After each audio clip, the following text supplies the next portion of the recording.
Hello and welcome back to another episode of the Otakuology podcast. I'm your host, Otaku Mike. With me, as always, is Jane. He's still looking for his ghost Graves. I prefer to go by Togusa. Oh, okay, Togasa. My bad. If you go by Togasa, can I be Bato? Yeah. Okay.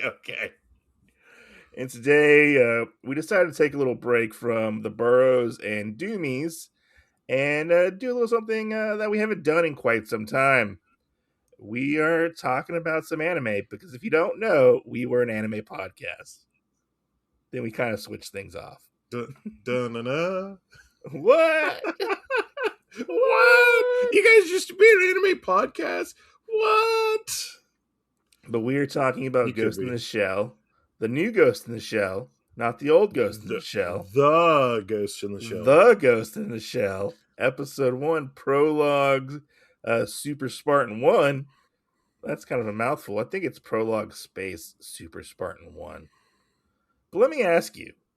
Yeah. What is your history with Ghost in the Shell? I mean, I know a little bit from like the old animated movie. And then I know like clips and stuff from the live action that we had. And really the biggest thing though for me is like standalone complex. Yeah. So I'm a big Ghost in the Shell fan. Yeah. Like big. Like I got the movies. I have all the movies.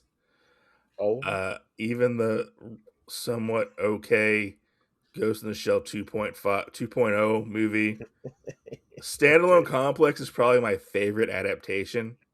Yeah. Of Ghost in the Shell. Like it's perfect.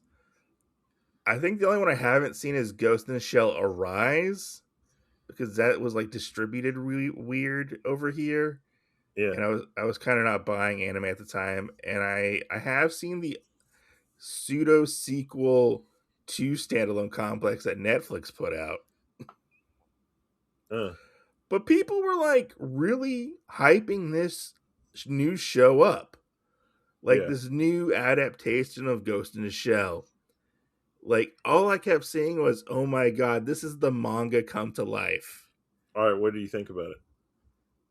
I thought the first episode was okay.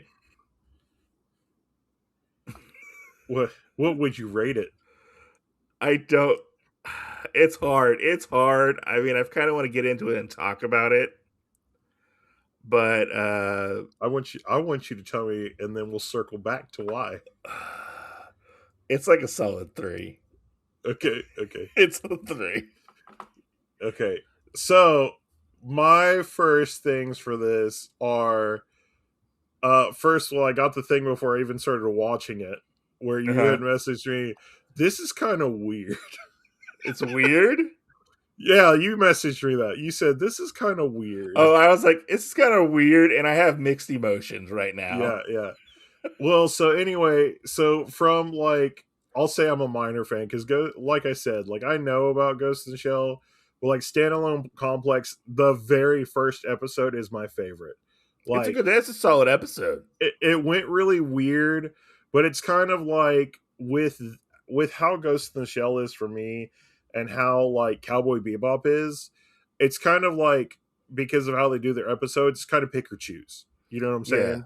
Yeah. Like you don't have to like them all, you don't have to hate them all, and I think that's kind of where a lot of the stuff is for this.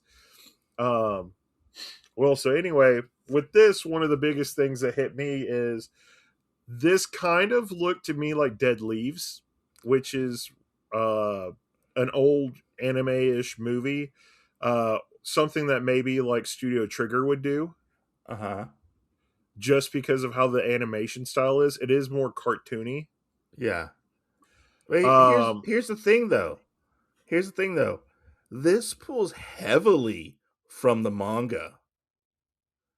Like the art style is heavily taken from like the original manga.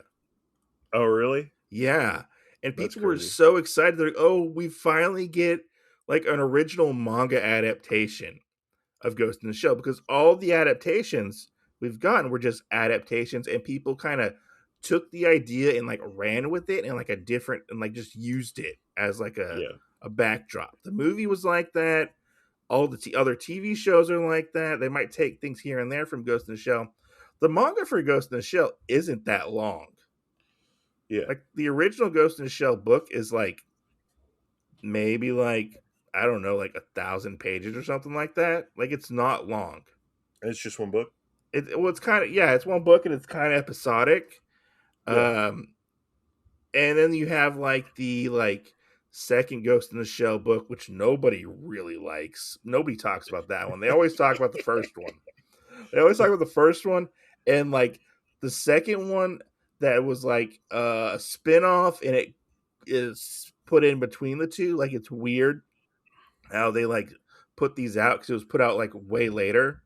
Yeah. Like Ghost in the Shell is bigger as an anime than it is as a manga. Which is hard to believe. It's hard to believe. But yeah, I mean it's kind of understandable, I guess.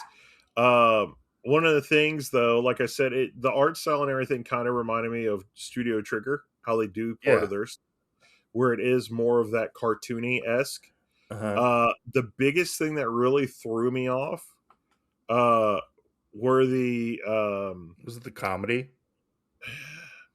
No, because I mean there is kind of that back and forth between like some of the crew members. Yeah. And it's one of those things I feel like you don't really know the full story and you don't really know everything unless you have watched kind of the entirety of Ghost in the Shell, if that makes sense. Yeah, it's kind of like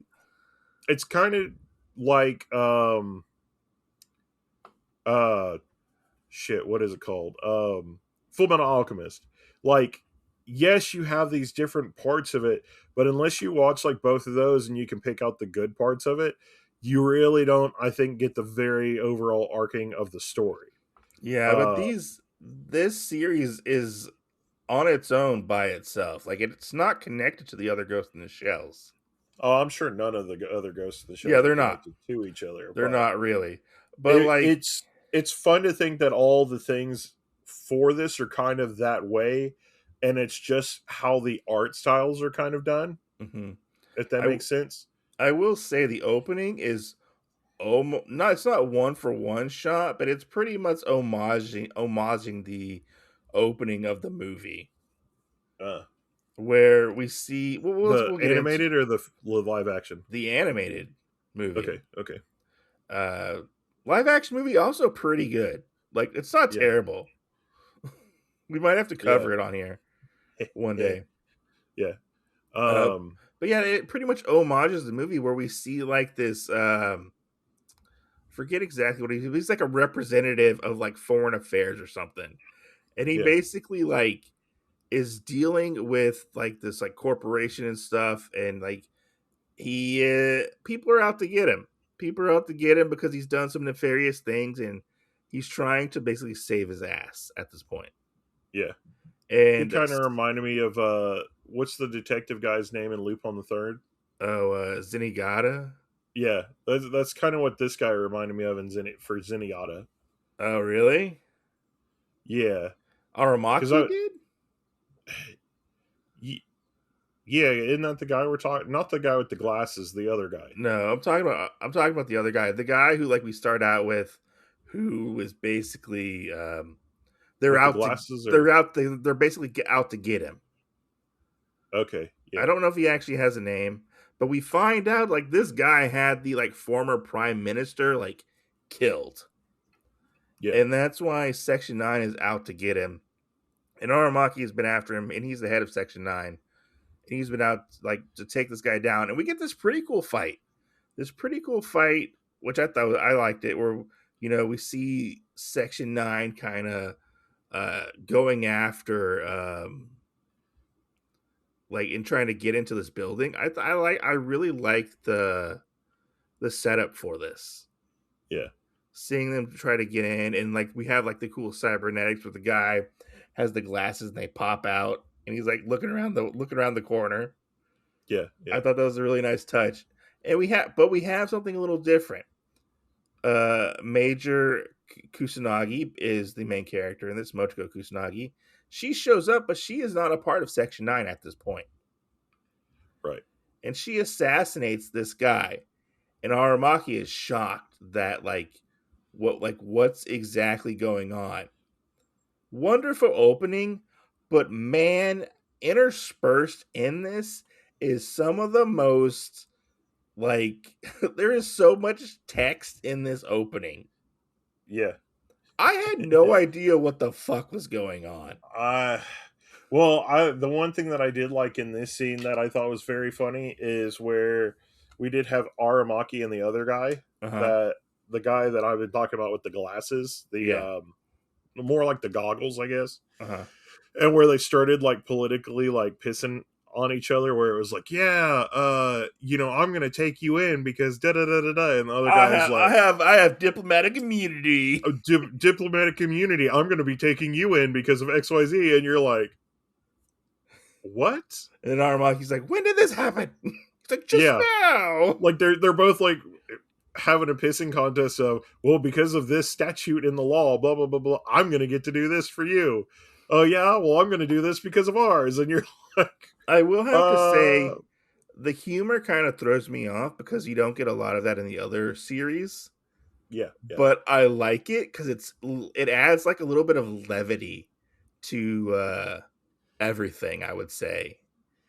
And I yeah, think that's kind of what throws people off a little bit because the movie and stuff, it's all so cold, I would yeah, say, and emotionless. But that's how the manga is. The manga is a very funny book. Like it can be yeah. really funny, and the humor It's comes out of nowhere. it's kind of like beat the van. It's kind of like beat the red car. Oh, Riding Bean. Yeah, yeah. There we go. Yeah, kind of like Riding Bean a little bit, I would say. But yeah, and we get all this this text and stuff, and we find out that Motoko Kusanagi, the major, is I'm just gonna call it a major. Yeah, She basically was hired and instated to like go kill this guy by yeah, the before the former prime minister was murdered. Nobody knew about it, and she basically brings in her own team to like help out with like cyber terrorism and stuff like that. yeah, Which is, I don't remember if that is something new or if that was already kind of established in the normal Ghost in the Shell canon. I want to say it was already established because that's why like they had to do the whole tap in thing. Uh huh. Um, which it's really weird how parallels, especially for another show that we've already covered, with some of that being like with Cyberpunk, where we do kind of Yeah. have echoes of Ghost in the Shell in that, and how some of what this is echoes, I feel like, in the comedy of Cyberpunk Edge Runners. Yeah, because they're not officially, or her group isn't officially Section 9, but they're working with Yeah, like the government in some special forces kind of way. Which I like. It's a new kind of twist on the series, I would say. Uh, yeah, but yeah, and we kind of move on to we find out they're looking for somebody who is like controlling a ghost, which a ghost is like, if I remember correctly, a ghost is like a person's essence or something. I yeah. I think. It's, as far as I understand what a ghost is, it's somebody's essence that goes in, but you use them for the cyber terrorism kind of sort of. Like that's what you would use to hack into people and do things like that. Yeah. Um, so, like I said, for anybody that's seen kind of like Cyberpunk Edge Runners, um, what's the girl's name? I forgot off the top of my head. I wanted to call her Violet, and I was like, that's not it. No, it's not Violet. I forget what her name is. Lucy. Lucy. Yeah, we'll come back to how I remember that. But Lucy, like that's kind of what I would see. Like Lucy, it would have the ghost, and she would be basically one of the terrorists that the government would have to send in to try and stop, because she can kind of break into those different areas and get into it with her quote unquote ghost. Yeah. Now, so you want to know how I got to it? I was thinking live Okay. action Ghost in the Shell, Scarlett Johansson. She was in a movie that had this character's same name, and I was like, "What's the title of that movie?" Oh yeah, Lucy, because it's Lucy. the monkey. And I was like, "Oh man, Oh some man. train tracks." Yeah, and Aramaki basically gets put in charge of this like special unit that the major and them are a part of.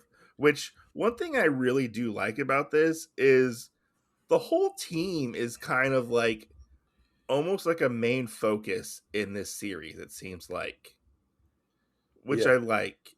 I like that we I get I little will little agree things with with them. that too. I think it's a very different because in standalone complex, I feel like we have like two really main characters that get focused on. Three if you count Togusa. Well, not the major. The major's like always Yeah. star, but I mean like we have like maybe two, and then we have kind of a side guy in Yeah. there. Uh, so you have Bato, and you have what's his name with the Is daughter? Togusa? Yeah, yeah. Yeah. He's And the one then who's not fully cybernetic. in standalone complex, the big person that I remember they focused on is the guy with the eyes. You know, the sniper guy. Yeah. Which we do kind of get to see him in this, but not as much. The other guys, really in standalone, I never knew what their jobs exactly were Yeah, I because mean, they there's weren't like like the in there computer enough. guy, the sniper guy. Yeah, they weren't in there enough, and so I agree with you. We got to focus on other members of the team with oh god, what's his name in this one? The guy with the afro. Oh god. See, the thing is, I Uh, forget what their names are. see, they're not mentioned enough. I But remember in this, Saito is one of them. maybe it's Saito. Maybe it's Saito. Um, but Saito, you know, if that's this guy's name, we're just gonna play it off like it is.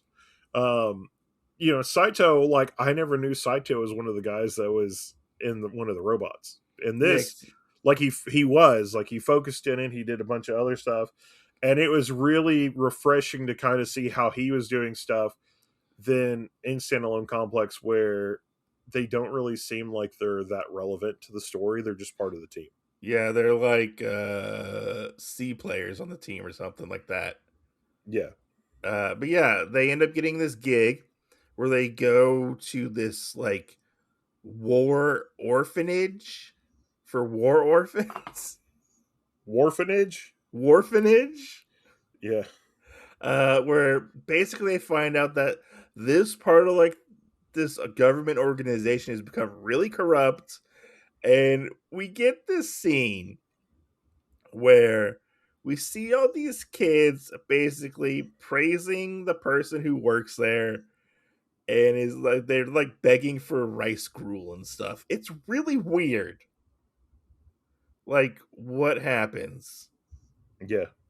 I would say, and it kind of took a turn. I was like, where are we going with this?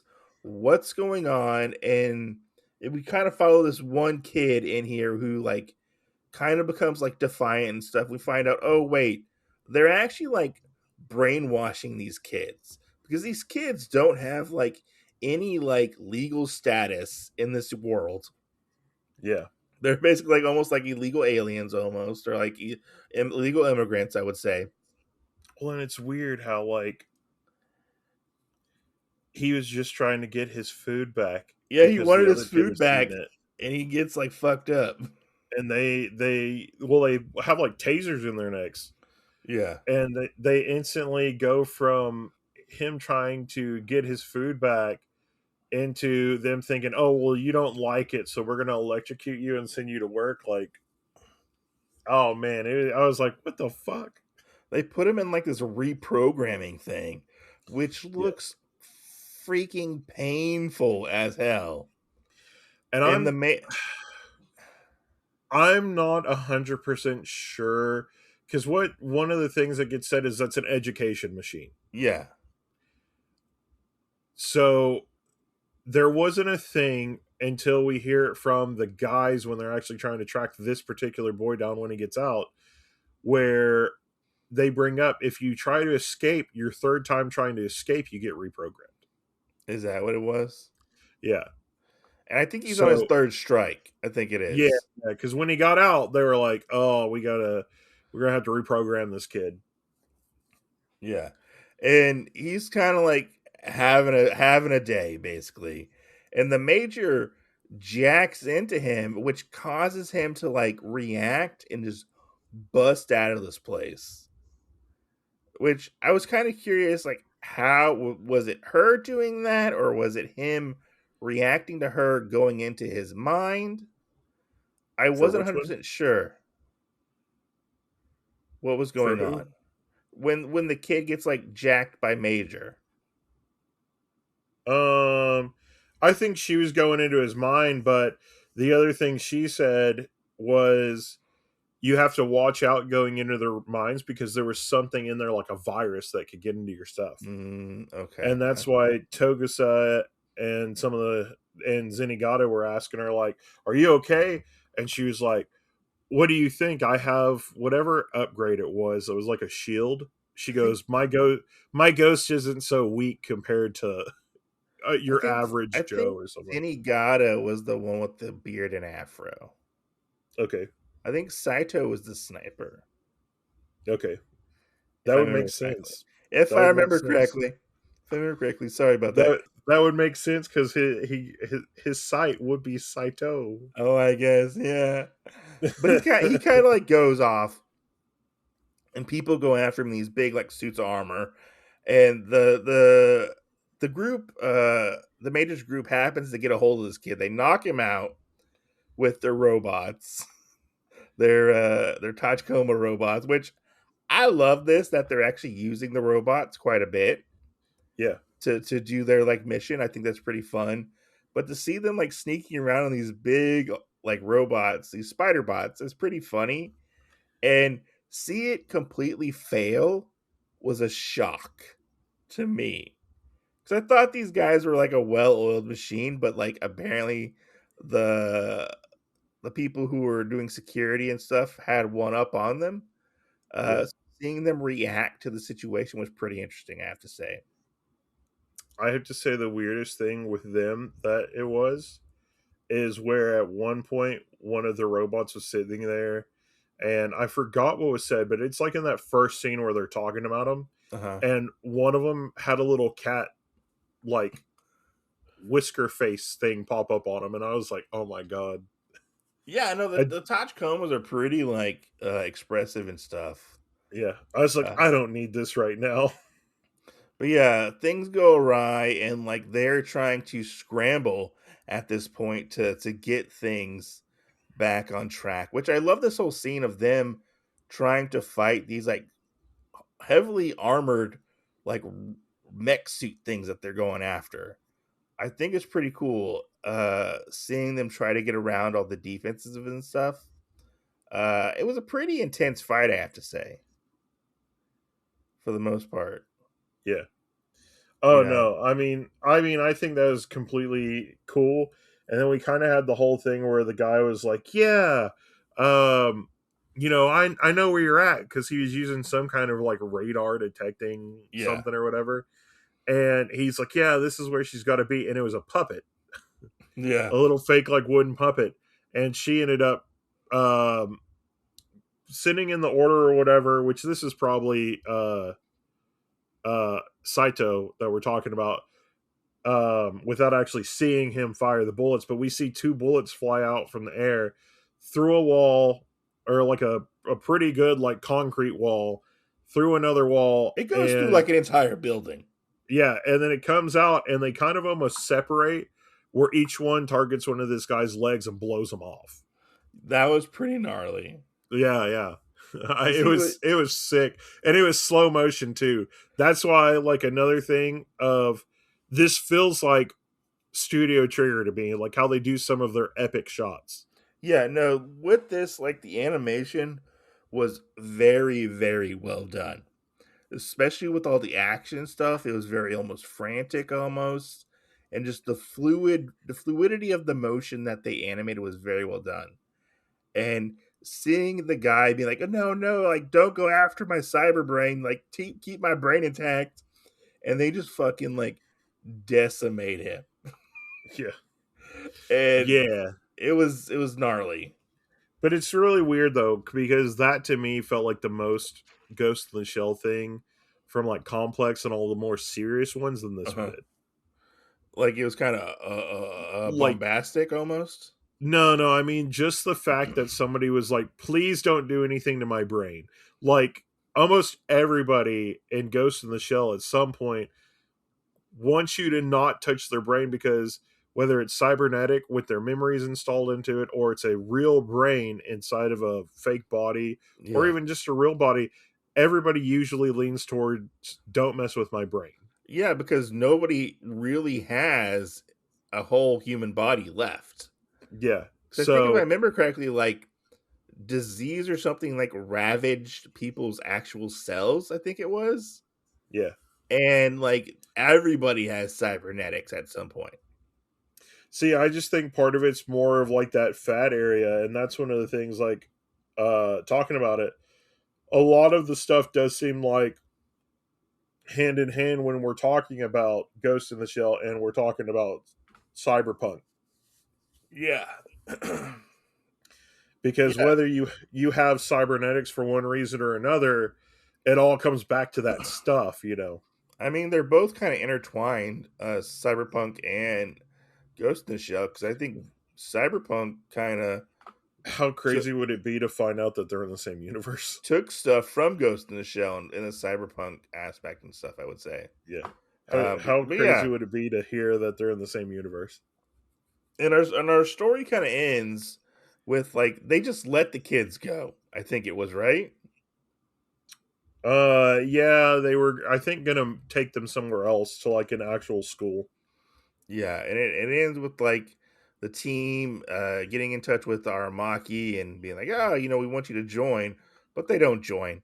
They don't join at all. Which I love the scene where they get like the head of the section in, and he's Yeah. like, "Oh yeah, I want you to blah blah blah blah blah," and she just jacks in and punches him in the face. Yeah. Can I take control for a second? Oh yeah, sure. Boop, and yeah, it was out of nowhere, and that's where our episode ends.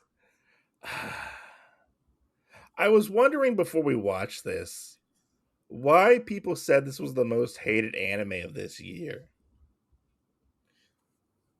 And I don't know why,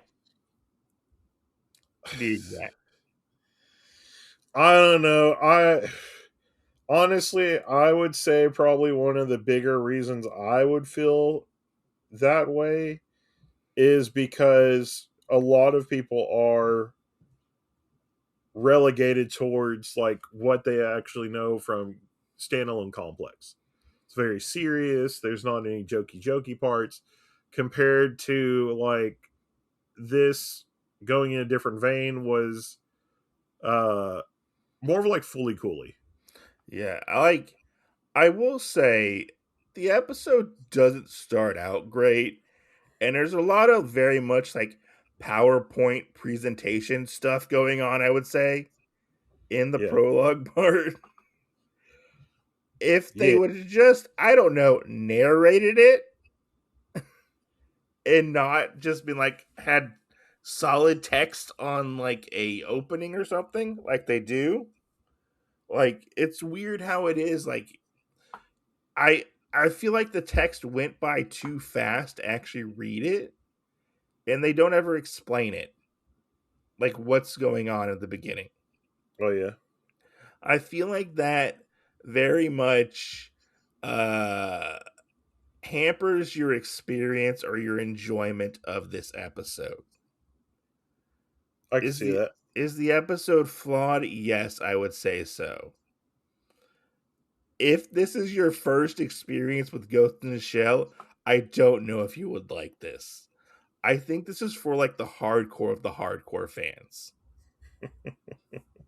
I'm gonna be honest. Yeah. Like if you didn't grow up with Ghost in the Shell, you probably won't like this. You probably won't. But I feel like Yeah, it's such a departure from like the other shows, like you said. It's yeah, almost like a shock to your system when you go to watch this. Even if you're like a hardcore fan and you don't know how like the tone of the manga is or whatever. If you've yeah. never read the manga, I would say. Then you got to People figure it said, out. "Are you gonna figure it out?" You got to figure it out. See, Like, see what it's like on the other side. I guess. I don't know. People were saying this is like a travesty and like an assassinate character assassination for Kusanagi in this first episode. People are saying, but I I mean, could like, see that. it's an adaptation. Like, it's its own thing. I would say it pulls from the manga or whatever it's pulling from, but like, I would say just let it do its own thing. Is it perfect in this first episode? No, it's not. In Yeah, my opinion, it is far from perfect, but it was still enjoyable. yeah. No, Like, I agree. I think it's because we had her basically come in where she is more of a jokey character, and she shows more emotion. this is true. She did show more emotion. Um, but I think that's where a lot of people kind of had the problem with it, I would say, is that it did lean into that probably too much. Because you got to think about it. Some people major from standalone complex like it's people's wet dreams. I mean, you're not So wrong. so I'm sure a lot of people are like very upset, like, oh man, I can't believe it. What did they do What? to the major? Yeah. They changed her hair from purple to blue. Yeah. And I mean, the weird thing is that we do have like the assassination thing that happens, and we do have like the deaths. And it's almost like they are trying to make it more jokey than what it is because they're still trying to keep the serious atmosphere of Ghost in the Shell. And I think that's what people have like more of the problem with is because usually like the major doesn't care about stuff. Because I expected that we were probably going to see like a partially nude scene in this where We didn't it get was her, that. it was her talking to somebody, Yeah. or whatever, and like a back shot of her where she was walking out of the room, maybe like I'm changing my clothes or something like that. Like, but that's not what you really get in this. It's more of the jokey. We're gonna do this. We're gonna do that. Um, there was just a lot more, and I think it would have been better if there was a happy medium of the major maybe being more like the straight man and the rest of the cast being the jokey characters. Yeah. Um, because like you did have some of that a little bit between her and like Togusa in Standalone Complex, but you don't really get anything here because almost everything is kind of jokey, except for the deaths and the behind the scenes stuff. So Yeah, it seems like they have like a like camaraderie between the group, yeah, I would say. And yeah, cuz like she was only really close to like maybe Togusa and Bato, I think probably. and I would in say. this, No, in this, in the other series. um, I don't know. In the other series, it was like she was their superior, their commanding Yeah. officer. So it was like she led them.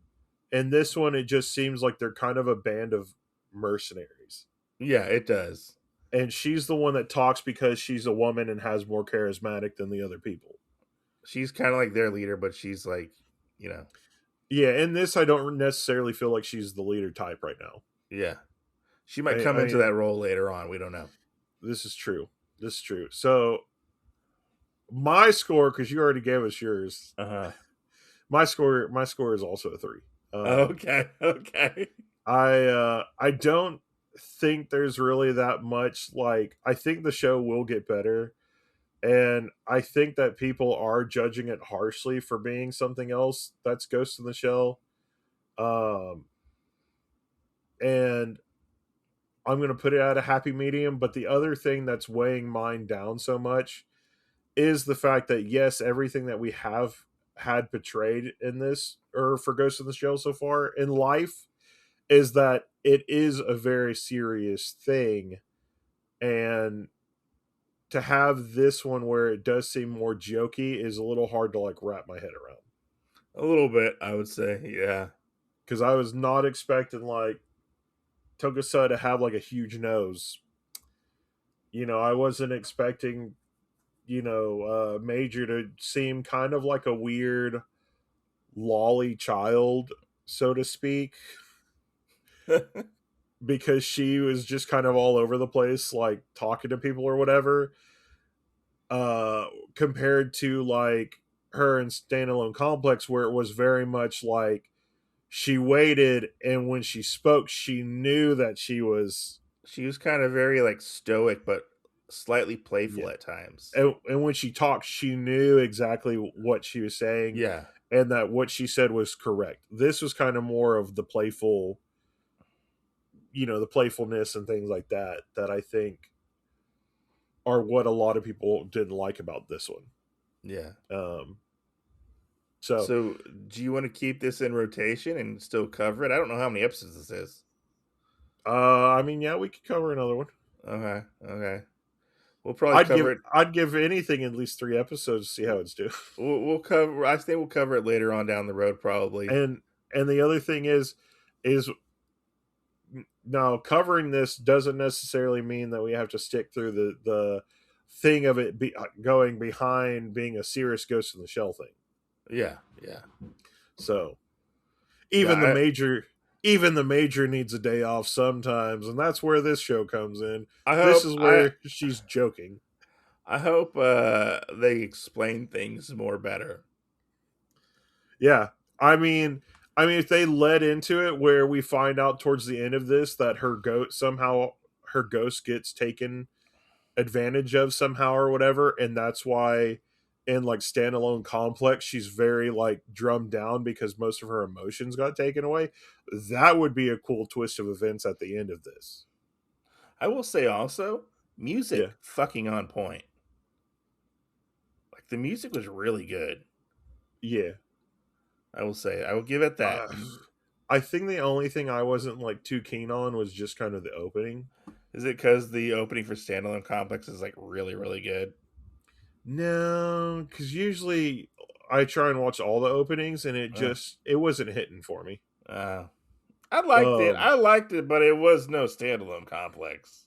yeah, Like that second I season of Standalone Complex, fucking opening is on point. with the doll. Yeah. Is it the second one? I thought that was the first one. I don't know. Maybe it's the second one. So I know the second one is like my favorite. But yeah, Jane, where can I find you? You can find me at Bard's Tavern everywhere Bard's Taverns are, mostly on Instagram. You can find me at Manga Restart, mostly where Manga Restarts are. And you can find Otaku Mike at the Otaku Mike everywhere that the Otaku Mics are. That is true.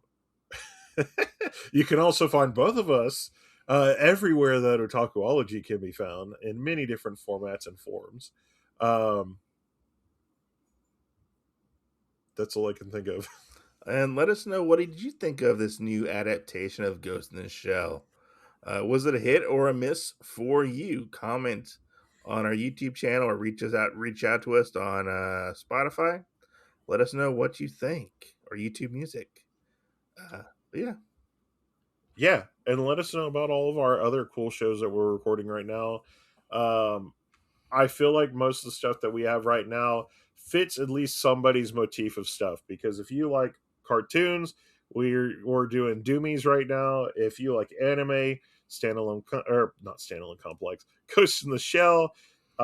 If you like live action stuff that's got a twist, the Burrows, and also if you're staying tuned with us, we also have what me and Mike were kind of grew up on, which is King of the Hill coming around here in a couple weeks. So next week, buddy. So anyway, though, guys, thanks for listening. We hope that you also get to enjoy some of these and a lot of the other shows that we enjoy and like to talk to you guys about. But we will catch you guys later and see you next Tuesday. Peace out.